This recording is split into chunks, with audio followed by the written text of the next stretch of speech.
What we be talking about, what we might be thinking about. Because nobody really realizes this, but the mind is the battleground. You know, whatever you think about in abundance is most likely what you're going to see in your life.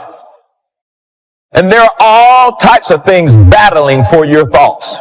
Because as a man thinketh, then in his heart so is he. The progression is affect your thinking first and then get it in your heart and then you become that. And I'll start it off with your thinking.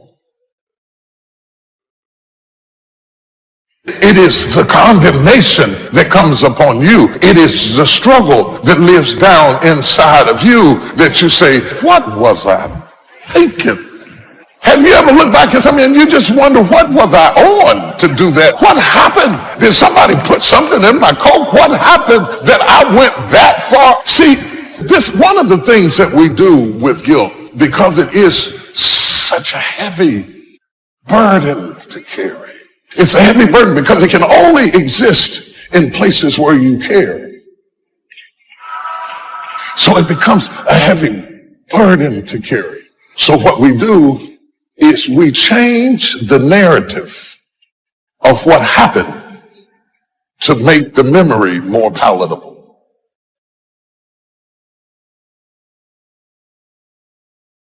We block out the parts we are ashamed of, and we remember how people responded to us without remembering how we elicited or initiated the response. Selective amnesia. And so this story that we tell ourselves about what happened causes a certain toxicity to the soul that stops us from getting what God would give us, because God will only fall on truth. And you have told yourself a lie so long that you can't be delivered because you can't admit the truth.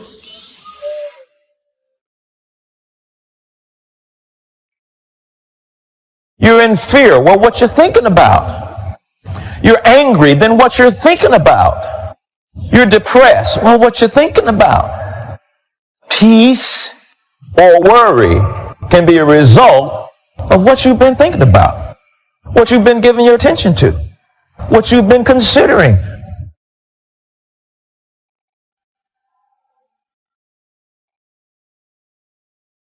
You are what you think.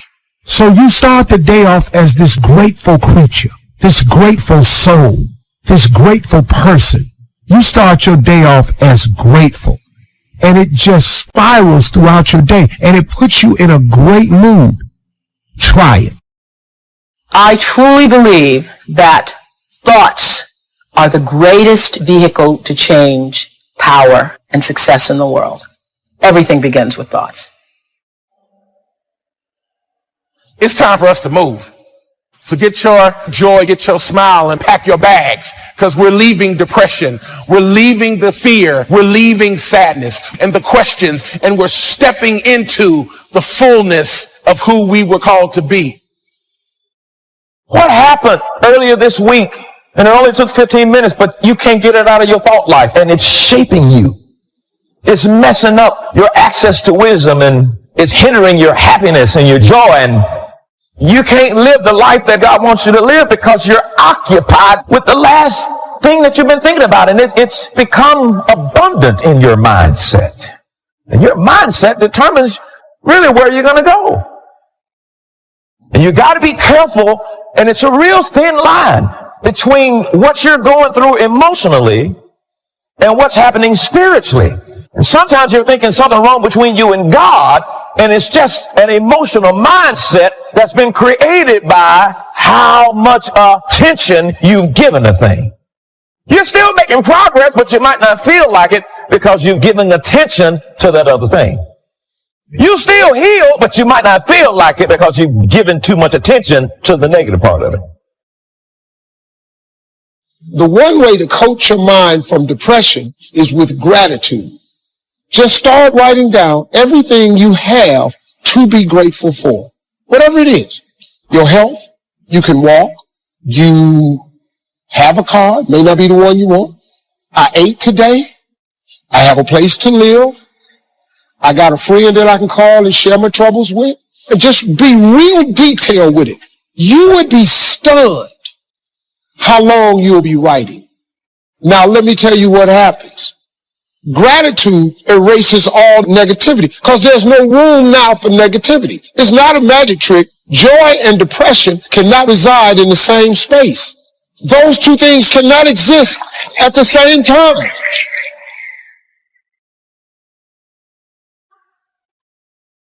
Say thank you for grace. Thank you for mercy. Thank you for understanding. Thank you for parents. Thank you for wisdom. Thank you for kindness. Thank you for humility. Thank you for peace. Say thank you in advance for what's already yours. True desire in the heart for anything good is God's proof to you to indicate that it's yours already. One of the great things about giving is that as you give, you're going to receive. What we want to do is keep the flow going. If anybody gets the bucket of love and stops and holds it there, all of us suffer. They've short-circuited the flow. They've stopped what was going on, the energy that was going around. See, you are part of an equation, and you are needed. Part of why we should begin to look at how we give up our lives is that we've got to begin to see what is it that I'm supposed to do? What is my life work? And then give ourselves to that. Because as we do that, ladies and gentlemen, I guarantee you, as you begin to take on this new era that we're in, if you decide that I'm going to begin to start living life generously, I'm going to start giving more of myself. I'm going to start putting out more, contributing more to life. Here's what's going to happen, ladies and gentlemen. I guarantee you that life will take on a whole new meaning for you. I guarantee you that as you begin to give more of yourself in your work, give more of yourself in your marriage, give more of yourself in your relationships with your families and friends, give more of yourself to your talent, to your vocation, to your job or your business. As you begin to set high standards for giving that which you have been given to share in the universe, I guarantee you that life takes on a whole new dimension. Life is worthwhile if you learn. You gotta know. You gotta have the information. Get the information while you're here. Right? There's nothing worse than being stupid. So jot this down now, as I used in my notes. What you don't know will hurt you. Ignorance is not bliss. Ignorance is tragedy. Ignorance is illness. Ignorance is devastation. Ignorance is going broke. Ignorance creates a poor life. So you gotta know, you gotta have the information. Number one, learn from your personal experience. One way to learn to do it right is first mess it up and do it wrong. That doesn't mean it's the end of your life, but just, clean up the mess, now do it right. From a negative experience, sometimes we learn to do the positive things that saves our life and makes us successful. They say, if you survive your first heart attack, you may now live to be a very old person. Why is that? That first heart attack was a wake-up call. And then maybe the doctor said, another one of these in your history. And you say, wow. And you make it for the health food store. And you start reading every book you can read on health and nutrition. And you start doing the push-ups. And you start jogging on the beach and doing all the stuff. And all of that change now could very well help you to live a long, long life, having been alerted in an alarm system that serves you well. So learn from your negative as well as your positive experiences. Here's the next, learn from other people's experiences. That's how you get smarter in a shorter period of time. Somebody that's been through it for 5 years and they wrote a book, and the book, if you read it, could save you 5 years, cost $30. You can't miss that kind of education. Best to get the information before. Yes, we can recover. Yes, we can come back, from the grave, practically. Yes, we can come back from bankruptcy and disaster and poor health. But wow, if we had the information up front that would save us some of those years of disaster, how much better that would be. So learn from other people's experiences, both negative and positive. If a guy's messed up his life for 40 years, you just have to say, John, would you spend the day with me? And I'll bring my notebook and take good notes. Good-looking guy like you, beautiful family, every reason to do well, and you threw it all away. Teach me for a day how you messed it all up. And you just take good notes so that the same thing doesn't happen to you. So learn from your experience, learn from other people's experiences. If you learn, life is worthwhile. Here's the second if. If you try, you gotta now try something from what you've learned. We've talked about that now earlier. Take action. You never know. My father said you never know until you try. Giving speeches and doing talks. Age 25, I stand up to give my first little training. My mind sat back down.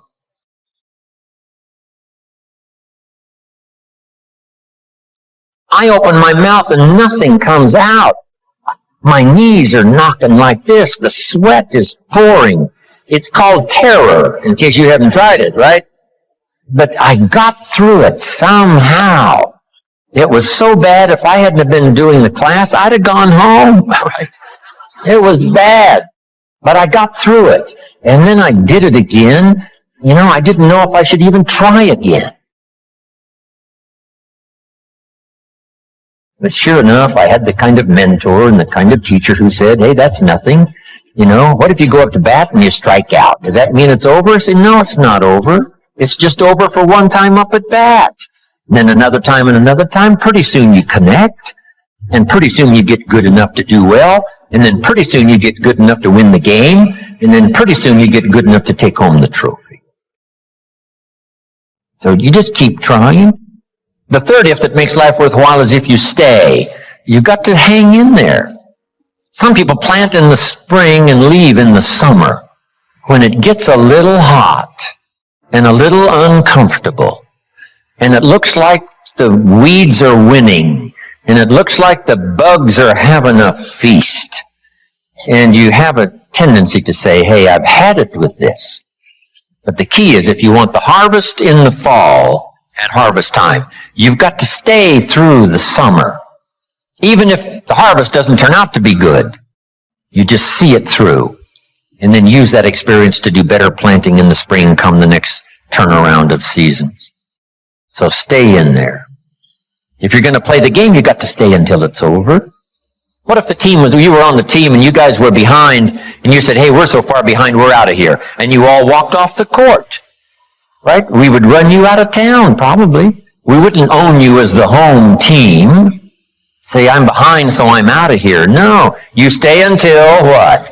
It's over. We're not talking about a lifetime now. We're just talking about this game. If you're in it, stay till it's over. If you sign up for the game, you don't have to go to every game. But the one you sign up, you stay. Right? You don't have to do everything every time, but when you start it, see it through. See the seasons through. Then you don't have to plant anymore if you don't want to. But when you do sign up, go the distance. Life is worthwhile if you stay. Hang in there. Next, life is worthwhile if you care. And for my little talk for the service clubs, here's how I wound it up. If you care at all, you'll get some results. If you care enough, you can get extraordinary results. If you just care at all, you get some. But if you really cultivate your caring character and care enough, you can have such extraordinary returns from productivity, activity, things you're doing underway. Have something good to say. Here's the next one.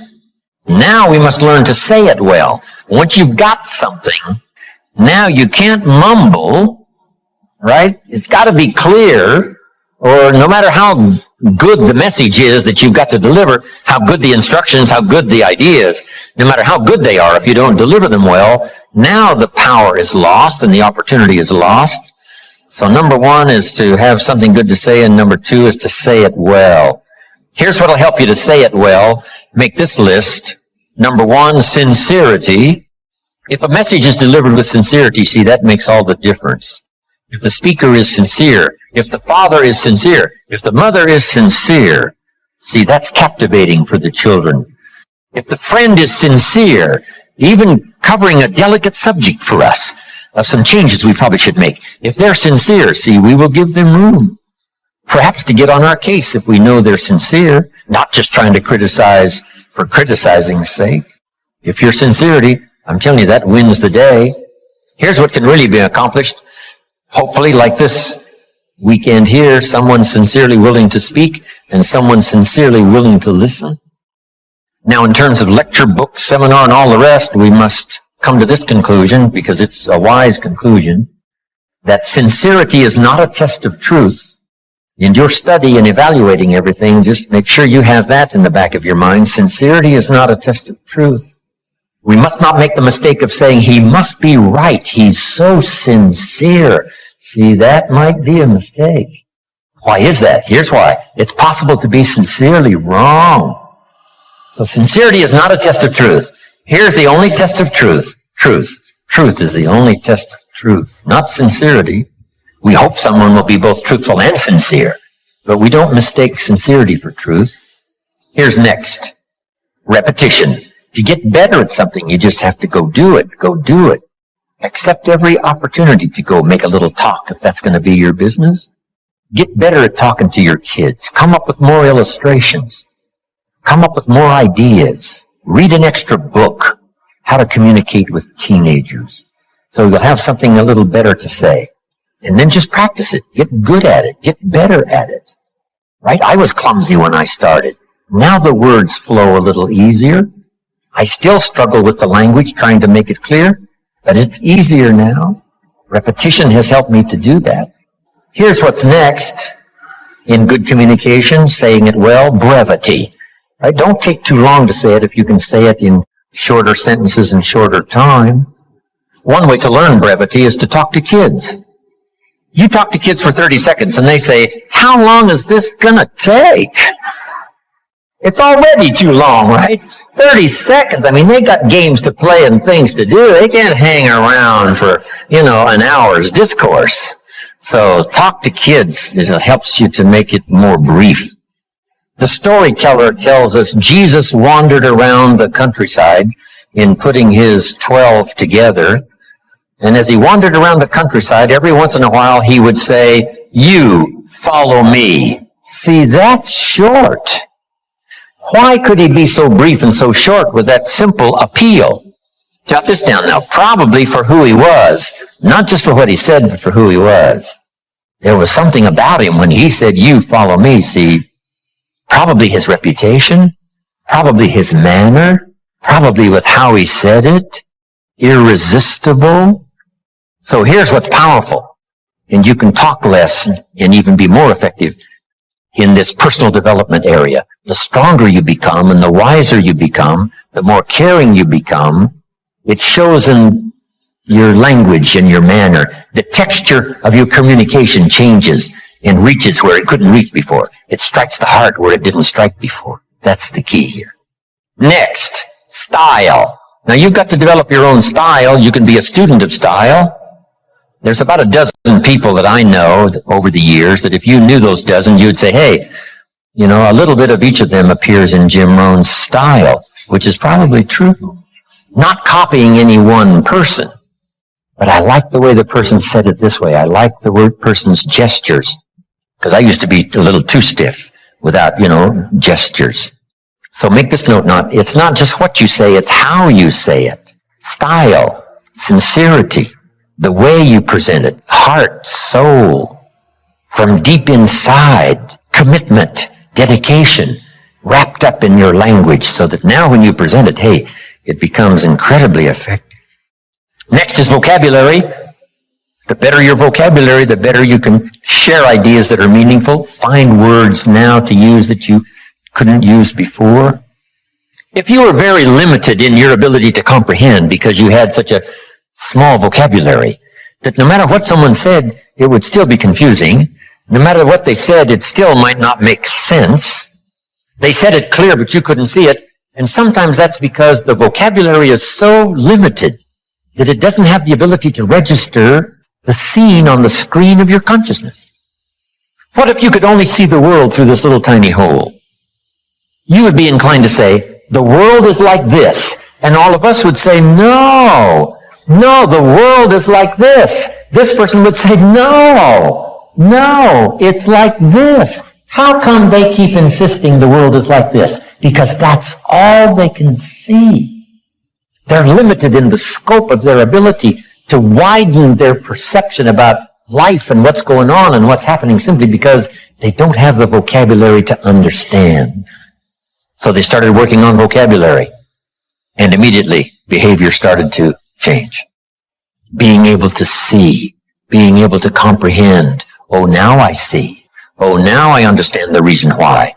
And as your education increases, that should be one of the major purposes for education, is to help you see things you couldn't see before. Comprehend what you couldn't comprehend before. See a future you couldn't see before. See beyond tomorrow you couldn't see before. See, that's a gift. Vocabulary. So keep working on your vocabulary. Now here's another reason. Only with our present vocabulary can we express what's going on in our head, what's going on in our heart. You can't express beyond your present vocabulary. What if it's very limited? Then your ability to express what you think, express how you feel, is limited. So by a very restricted vocabulary, if you can't understand very well, and if you can't express very well, then your world becomes very, very small. So jot this down.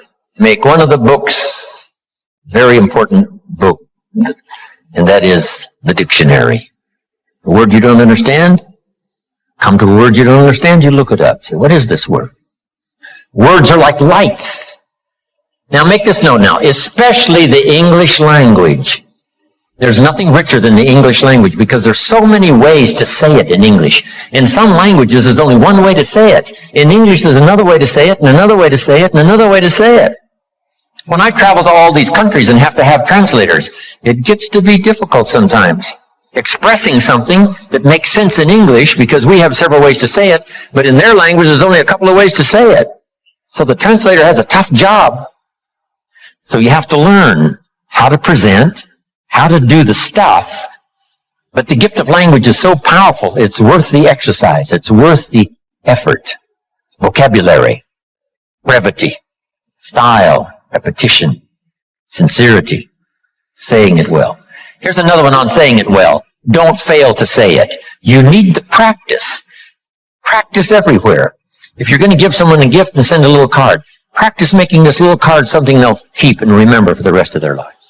Not ordinary, extraordinary. Not like everyone else, different than everyone else. It's the practice of using your gift of saying things another way until a light turns on. Another way that expresses something heartfelt that the standard ordinary language wouldn't express, couldn't reach, couldn't paint these mental pictures. It's okay to give flowers, but don't let flowers do all your talking. Flowers have a limited vocabulary. Guess what flowers say? You remembered.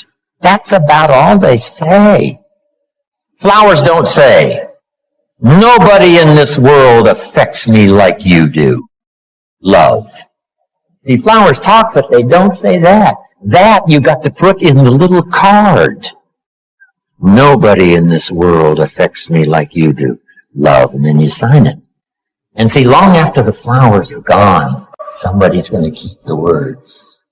The words are more powerful than the flowers. So don't let flowers do all your talking. See if you can't choose the words that are meaningful, words that are unique.